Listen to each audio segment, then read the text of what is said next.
যারা ভারতবর্ষের ন্যায় সংহিতাকে না মেনে, আইনকে না মেনে মনুবাদের যে মনুসংহিতা তাকে আসলে এই পশ্চিমবাংলা সহ গোটা ভারতবর্ষের যে সমাজ ব্যবস্থার ওপর চাপিয়ে দিতে চাইছে, এটা আসলে তাদের ট্র্যাডিশন, তাদের কালচার।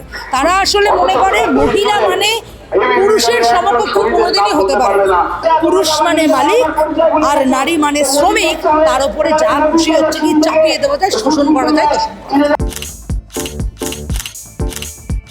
ভাই ভাই, এটা মডেল না খাতা, আর কত ফটোগ্রাফি করবি? চুপ কর, সামনে মাধ্যমিক, নোট জোগাড় করে পড়তে হবে। কবে পড়বি ভাই?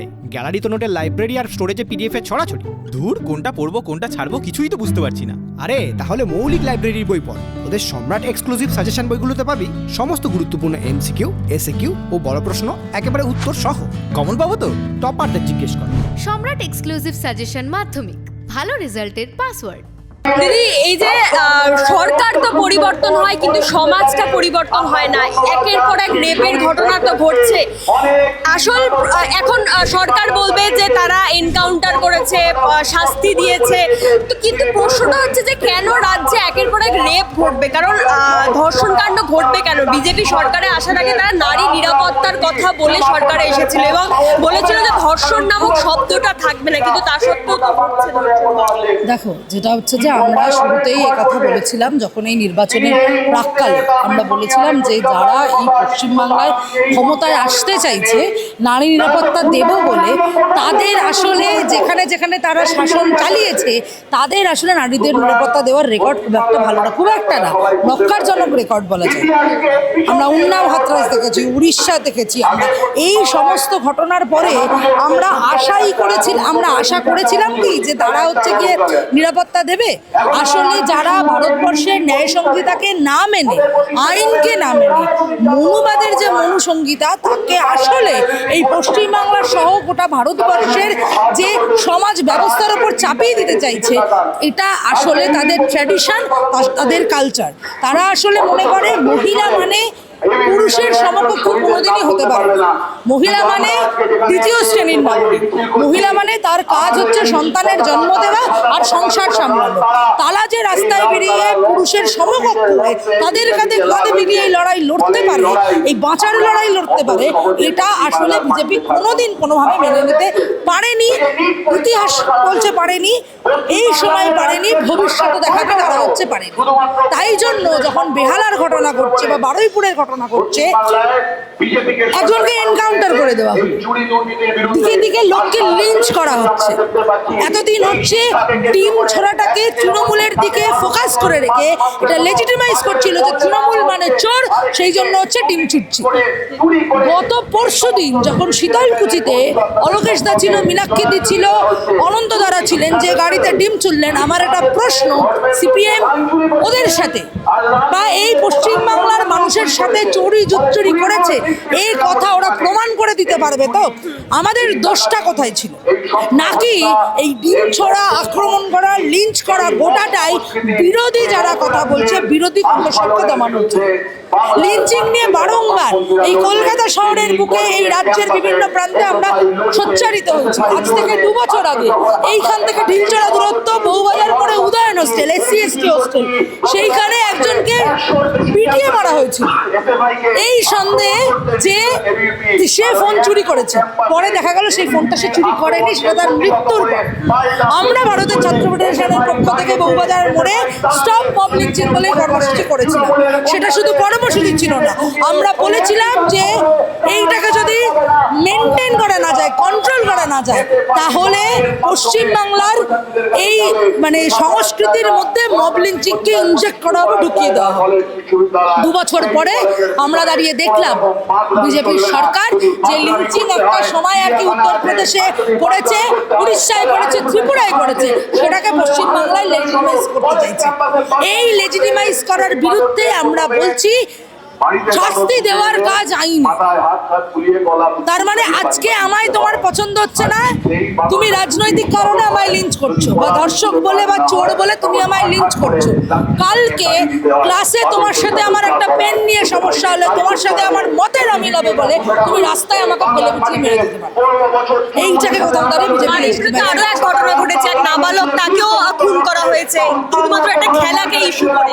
এটাও তো কাম্য নয়। এটাকেই তো লেজিটিমাইজ করতে চাইছে বিজেপি, যে আমার মতের বিরুদ্ধে, ধরো আমি শাসক বা আমার শাসক দলের সাথে যোগাযোগ আছে, আমার হাতে ক্ষমতা আছে, আমার বিরুদ্ধে যে কথা বলবে আমার অধিকার আছে তাকে পিটিয়ে মারা। এটাকে ওরা লেজিটিমাইজ করতে চাইছে। এই যে ডিম থেরাপি, শ্রমিক ভট্টাচার্য এই ঘটনাকে বললেন যে রাজ্যে ডিম থেরাপি সংস্কৃতি নেই এবং এটাকে আমরা সমর্থন করি না, কিন্তু প্রকারান্তরে তাদের দলের সমর্থকরাই এই কাজ করছে।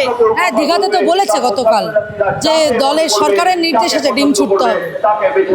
একজন বয়স্ক ভদ্রলোককে ডিম ছুঁড়ে বলছে যে সরকারের নির্দেশ আছে, তাহলে সরকারের বিজেপির সরকারের যদি নির্দেশ থাকে ডিম ছুটতে হবে, সেই সরকারকেও কিন্তু তাহলে ঘাড় ধরে রাস্তায় নামানোর নির্দেশ এই পশ্চিমবাংলার জনগণ দেবে।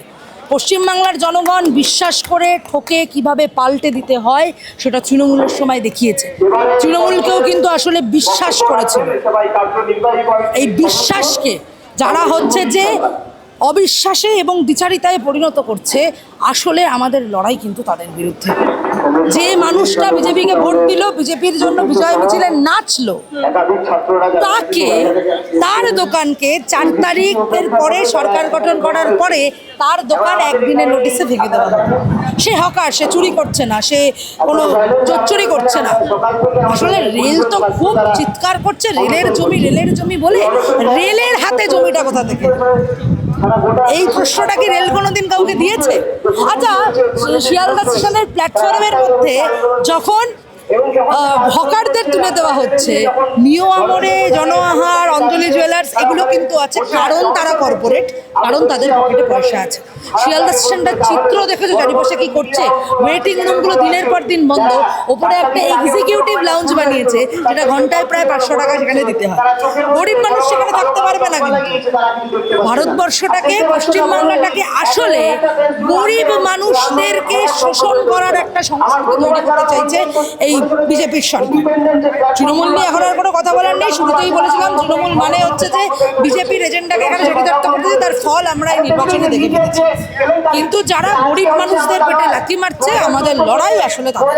কিন্তু এই যে সমাজে একের পর এক রেপের ঘটনা ঘটে যাচ্ছে, সেটা তৃণমূলের আমলে বা বিজেপির আমলে নয়, বাম আমলেও হয়েছে। 2008 থেকে 10 সালে এনসিআরবি রিপোর্টেও এই কথা আছে। কি মনে হয় যে সমাজটাকে কিভাবে বদলালে তবেই ধর্ষণের ঘটনাটা বন্ধ হবে? দেখো, সমাজ ব্যবস্থাকে সেন্সিটাইজ করার প্রয়োজন আছে। একেবারে শিক্ষার আঙিনায়, এখন তো আবার সোজা কথা, বৈজ্ঞানিক সোজা কথা সোজাভাবে বলা যায় না।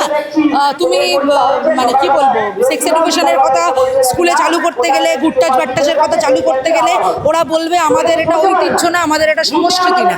কিন্তু আসলে ধর্ষণটাও কোথায় দাঁড়িয়ে ভারতবর্ষ বা পশ্চিমবাংলার সংস্কৃতি না। আসলে ছোটবেলা থেকে যখন আমাদের বুদ্ধি তৈরি হচ্ছে, মনন তৈরি হচ্ছে, আমাদের চিন্তা ভাবনা করার পরিসর তৈরি হচ্ছে, আমরা প্রশ্ন করতে শিখছি, সেই সময় থেকে আমাদের নিজেদেরকে একেবারে শিক্ষা ব্যবস্থার মধ্যে দিয়ে সেন্সিটাইজ করার প্রয়োজন আছে। আচ্ছা, তুমি আমাকে একটা কথা বলো, সন্তানের জন্ম হচ্ছে এইটা নিয়ে লুকোচুরি করার তো কোনো কারণ নেই। বিজ্ঞানকে অস্বীকার করা, একেবারে প্রকৃতিকে অস্বীকার যারা করছে, আমাদের তো কথা যে যদি ছোটবেলা থেকে সেন্সিটাইজ করতে পারি। তুমি রেপের ঘটনা বলছো, মলেস্টেশনের ঘটনা বলছো, কটা যেটা হচ্ছে কি বাইরে আসছে, এরকম কত ঘটনা কলকাতা শহরের বাইরে, গোটা ভারতবর্ষ জুড়ে রেজিস্টার্ড হয় না যে বাড়ির মধ্যে নিজের বাবা কাকাদের দ্বারা কন্যা সন্তান হচ্ছে গিয়ে শারীরিকভাবে হেনস্থা হচ্ছে, নির্যাতন হচ্ছে। তাহলে আমরা বলি আমরা বাড়িতে সেফ, তাহলে যে মেয়েটাকে তার মামা, বাবা, কাকা, দাদা প্রতিদিন ধর্ষণ করছে বা মোলেস্ট করছে, তাহলে তারা তাদের সেফ স্পেস বলতে, তাদের সুরক্ষার জায়গা বলতে এটা গোটা সমাজটা সংস্কারের সাথে সাথে সেন্সিটাইজ করার প্রয়োজন আছে। যে আধিপত্য, যে মহিলাদের সাথে যা খুশি করা যায়, এই আধিপত্য ভাঙতে গেলে শিক্ষা ব্যবস্থার মধ্যে দিয়ে দিয়ে এবং ছোটবেলা থেকে প্রতিটা ছাত্র এবং প্রতিটা স্তরের গ্রুমিংয়ের বিভৎসভাবে প্রয়োজন আছে। এইটা কোথাও দাঁড়িয়ে একটা কি বলবো, একটা মালিক শ্রমিকের না আধিপত্যে চলে যাচ্ছে।